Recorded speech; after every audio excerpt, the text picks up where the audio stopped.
네, 안녕하세요. 매일 아침 8시 30분 투자의 기회가 옵니다. 이강무의 광기강풍 이강무입니다.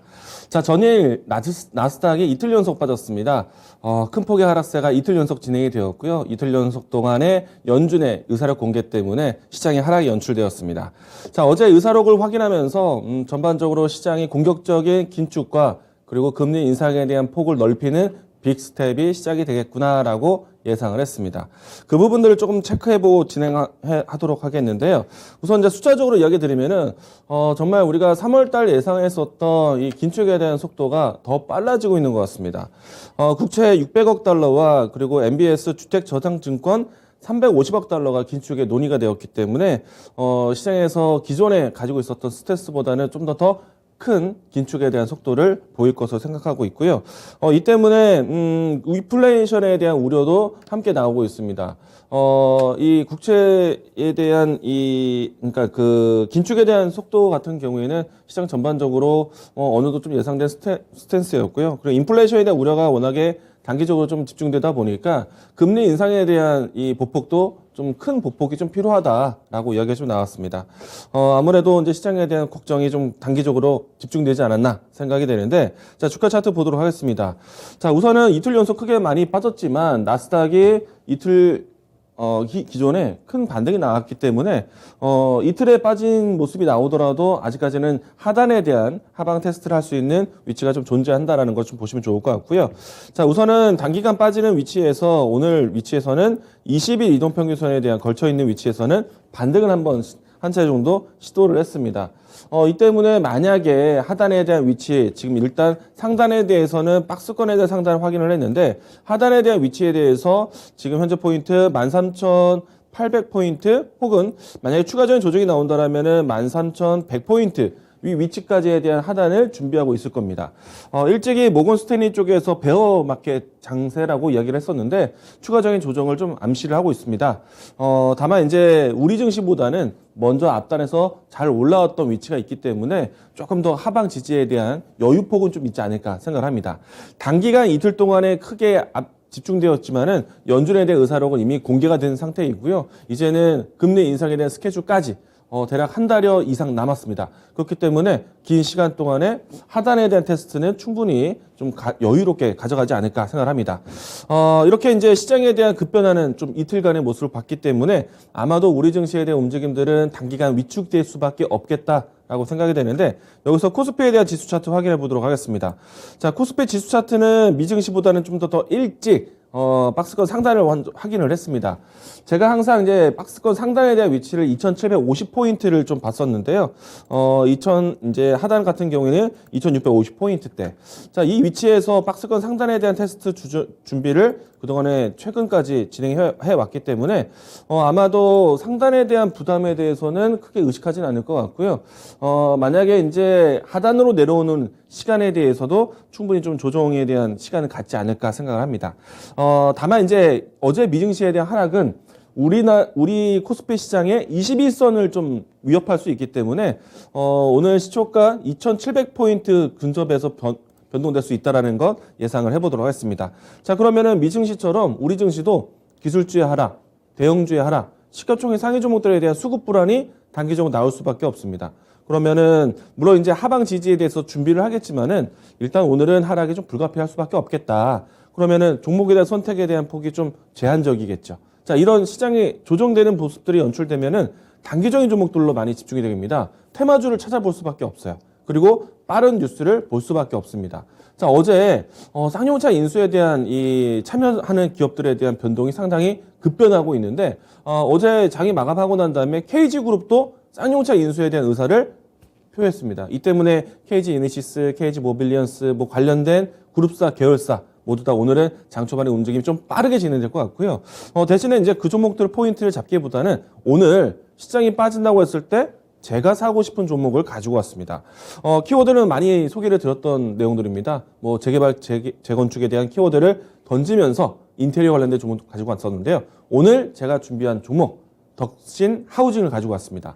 자, 우리가 앞에서 재개발, 재건축에 대한 이야기를 건네드렸을 때 항상 인테리어 관련된 종목들이 가장 큰 탄력을 보여왔다라고 말씀드렸었고요. 이 때문에 한국가구, NX, 대림비엔코 벽산, 기타 등등의 종목들을 소개를 자주 이야기 드렸습니다. 자, 오늘은 덕신 하우징을 이야기 드릴 것인데, 자, 어제 이 주택 정책, 그러니까 부동산 정책을 앞두고, 서울시와 국토부의 중요한 회의가 시작이 되었습니다. 이름을 좀 명칭을 이야기 드리면은, 도심주택 공급 실행 TF팀을 개최했다. 이래 논의가 되었고요. 이거는 이제 2040년도 서울 지역, 그러니까 도시 건축에 대한 이야기를 좀 나누었을 것 같고요. 자, 일단은 기존에 있었던 스탠스와 좀 어떻게 바뀌어갈 것인지 여러 가지 눈높이에 대한 규제를 낮추는 것이 목적이고요. 그리고 제일 하단에 보시게 되면은 기존에 있었던 이 1기 신도시에 대한 규제를 전환시키는 것에서 목표를 가지고 있습니다. 자, 그 자료가 다음 자료에 있는 것 같습니다. 다음 자료 보도록 하죠. 자, 하단에 보시게 되면요. 1기 신도시에 대한 재정비 사업이 가장 크게 또 있습니다. 자, 이번에 서울시와 국토부가 준비하는 내용들은, 자, 앞으로 윤석열 당선인이 이제 취임식이 되고 난 다음에 윤석열 정부에서 250만 원을 어떻게 디테일하게 조금 더 구체적으로 방안을 만들 것인가에 대해서 논의하는 것이고요. 그 공급에 대한 이 대부분의 배경은 재건축이나 재개발, 그리고 리모델링과 같은 정비 사업에서의 여러 가지 공급을 준비하게 되는 겁니다. 뭐 그 중에 하나가 하단에서 보시게 되면 1기 신도시에 대한 리모델링, 증축에 대한 얘기도 나올 수가 있기 때문에 아마도 리모델링 관련된 종목들, 뭐 특히나 이 안에 들어갈 수 있는 건축 기자재 관련된 종목들이 상당히 눈에 띄고 있습니다. 자, 이 때문에 여러분들도 좀 보실 수 있는 내용들인데요. 다음 자료 하나 더 보도록 하겠습니다. 자, 일단은 수도권 중심으로 해서 130만 호 정도를 측정을 하고 있습니다. 좀 더 디테일하게 나와야겠지만은 전국 230만 호에서 250만 호에서 수도권에 130만 호, 적지 않은 것이죠. 그러면은 노후됐던 재개발, 재건축을 계속해서 이끌어갈 거라고 보고 있습니다. 자, 일단은 화면을 보시게 되면은 서울시와 수도권 전체적으로 했을 때 노후된 이 주택들이 많다라는 것을 좀 포인트로 잡고 있고요. 이 때문에 시장에서 눈높이를 낮추는 데 있어서 안전진단에 대한 규제를 좀 풀려고 하고 있습니다. 그렇기 때문에 과거에 부동산 3법이나 뭐 부동산 증축법이나 이와 같은 재건축에 대한 이야기들이 나왔을 때 움직였던 종목들이 다시 한번 반복적으로 나올 것이라고 이야기 드리는 것이고요. 오늘 추천한 종목 덕신 하우징에 대한 주가 차트 보도록 하겠습니다. 자, 보시게 되면 최근에 이 윤석열 당선인에 대한 부동산 정책에 대한 기대감 뉴스가 나왔을 때 같이 함께 움직임이 나왔습니다.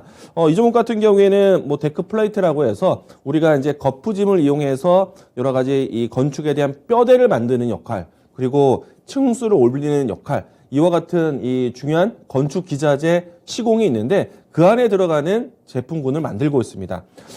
일단은 이 덕신 하우징 같은 경우에는 지난해 연말에 HDC, 그러니까 현대산업개발의 사고를 연상해 본다라면은 당연히 좀 더 강력한 공법이 필요한 그런 친환경적이면서 그런 내용들을 좀 포함하고 있기 때문에 건축 기자재 쪽 안에서는 가장 필수적인 제품군이라고 할 수가 있겠습니다. 이 때문에 뭐 앞으로 재개발, 재건축의 뭐 건축 기자재에 대한 공급에 이 회사에 대한 역할이 상당히 클 거라 보고 있고요. 주가 차트를 보시게 되면은 최근 박스권에 대한 흐름들이 연출되고 있습니다. 다른 종목보다는 지금은 상단에 대한 높이에 대한 부담은 없는데요. 대신에 박스권 돌파에 대한 상단을 돌파를 해 주어야지만 그 다음에 대한 움직임이 수월해질 거라 보고 있습니다. 자, 이처럼 좀 시장이 어려울 때 이제 곧 이 윤석열 당선인에 대한 취임식이 얼마 남지 않았기 때문에 그 짧은 기간 동안에 건축, 그러니까 부동산 정책에 대한 기대감을 기대할 수 있어서 오늘 계속해서 시장이 어려울 때 오히려 건축 기자재 관련된 종목들을 보자라고 이야기 드리겠습니다. 다만 이제 아주 롱 포지션을 보기는 어려울 겁니다.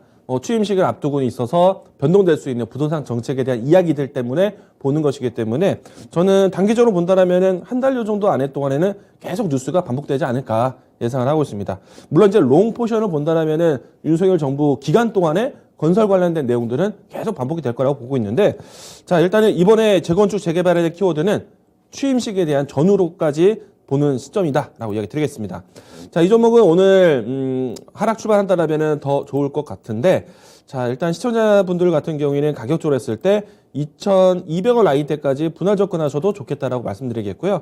자, 저는 방송에서 시초가 이야기 드리겠습니다.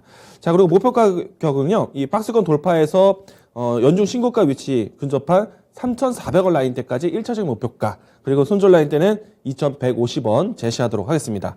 자, 오늘 시장이 전반적으로 좀 부진할 것으로 예상을 합니다. 자, 그렇기 때문에 앞으로 나올 수 있는 이슈에 집중할 수 있는 재건축, 재개발 키워드 보자라고 강조드리도록 하겠습니다.